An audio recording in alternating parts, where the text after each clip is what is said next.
ಮಹಾ ಗೌರಿ ಪಾರ್ವತಿ ಪರಮೇಶ್ವರ ದೇವತಾ ನಮಸ್ಕಾರ. ಇವತ್ತು ಗಣೇಶ ಚತುರ್ಥಿ ಬೆಂಬಲ ಇಲ್ಲಿ ಬಂದ್ಬಿಟ್ಟು ಗಣೇಶ ಕೂರಿಸಿದ್ದಾರೆ. ಸಖತ್ತಾಗಿ ಮಾಡಿದ್ದಾರೆ.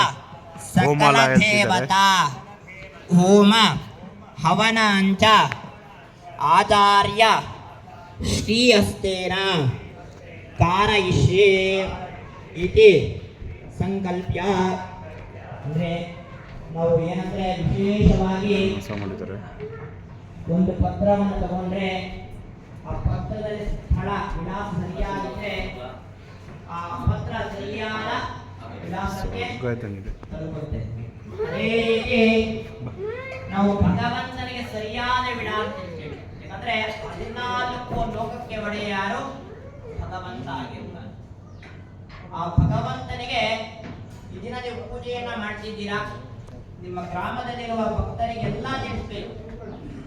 ಹಾಗೇನ್ ಮಾಡ್ತೀರಾ? ಪಾಂಪ್ಲೆಟ್ ಮುಖಾಂತರ ತಿಳಿಸ್ತೀರಾ ಅಥವಾ ಫೋನ್ ಮಾಡಿ ತಿಳಿಸ್ತೀರಾ. ಈ ದಿನ ಇಲ್ಲೆಲ್ಲ ಪೂಜೆಯನ್ನು ಹಮ್ಮಿಕೊಂಡಿದ್ದೀವಿ, ನೀವೆಲ್ಲ ಕುಟುಂಬ ಜೊತೆ ಎಲ್ಲ ನೀವೆಲ್ಲ ಬರಬೇಕು ಅಂತ ಹೇಳ್ತೀವಿ. ಅದೇ ರೀತಿ ಭಗವಂತನ ಕರೆಯಬೇಕು. ಭಗವಂತನ ಕರೆಯೋ ರೀತಿಯೇ ಸಂಕಲ್ಪ. ಭಗವಂತ ತಿಳಿಸಿದ್ದೇವೆ, ಶುಭಾಭ್ಯಾಂ ಶೋಭನೆ ಮುಹೂರ್ತೆ. ಭಗವಂತ ನಿನ್ನ ಸೇವೆಯನ್ನ ಮಾಡ್ತಿದ್ದೇನೆ, ನಿನ್ನ ಪೂಜೆಯನ್ನ ಮಾಡ್ತಿದ್ದೇನೆ. ಯಾವ ದಿನದಂದು? ಶುಭ ದಿನದಂದು, ಶುಭ ಮುಹೂರ್ತದಂದು. ಆದ್ಯ ಬ್ರಹ್ಮಣಃ, ಬ್ರಹ್ಮಣ ರೂಪನಾಗಿ ಬ್ರಾಹ್ಮಣರು ಭಗವಂತನನ್ನ ಕರೀತಿದ್ದಾರೆ. ನೀವೆಲ್ಲ ಭಕ್ತಾದಿಗಳನ್ನ ಕರೀತೀರಾ, ಬ್ರಾಹ್ಮಣರು ಭಗವಂತನನ್ನ ಕರೆದು ಆ ಭಗವಂತನಿಗೆ ಉಪಚಾರವನ್ನ ಮಾಡ್ತಾರೆ. 16 ರೀತಿ ಉಪಚಾರ. ಯಾವುದೇ ಪೂಜೆಯನ್ನ ಮಾಡಿದ್ರು 16 ರೀತಿ ಉಪಚಾರವನ್ನ ಮಾಡಬೇಕು. ಷೋಡಶ ಉಪಚಾರ ಅಂತ ಕರೀತೇವೆ. ಭಗವಂತನಿಗೆ ಕರೀತಿದ್ದೇವೆ ಭರತ ಖಂಡೇ, ಭಾರತ ದೇಶದಲ್ಲಿ ಮಾಡ್ತಿದ್ದೇವೆ. ದಕ್ಷಿಣೇ ತೀರೆ, ಅದರಲ್ಲೂ ದಕ್ಷಿಣ ಕಡೆ ಮಾಡ್ತಿದ್ದೇವೆ ಸೇವೆಯನ್ನ. ಕಾವೇರಿ ಮಧ್ಯಪ್ರದೇಶ, ದಕ್ಷಿಣದ ಕಡೆಯಲ್ಲಿ ಅದರಲ್ಲೂ ಕಾವೇರಿ ಮಧ್ಯಪ್ರದೇಶದಲ್ಲಿ ಮಾಡ್ತಿದ್ದೇವೆ. ಭಗವಂತ ತಿಳಿಸ್ತಿದ್ದೇವೆ ಕ್ರೋಧಿನಾಮ ಸಂವತ್ಸರೆ ದಕ್ಷಿಣಾಯನೆ ಶರದೃತು ಭಾದ್ರದ ಪದ ಮಾಸೆ ಶುಕ್ಲ ಪಕ್ಷೆ ಚತುರ್ಥಿ ಅಂಡಮಾಸನ ಯುಕ್ತಾಯ ಶನಿವಾರದಂದು.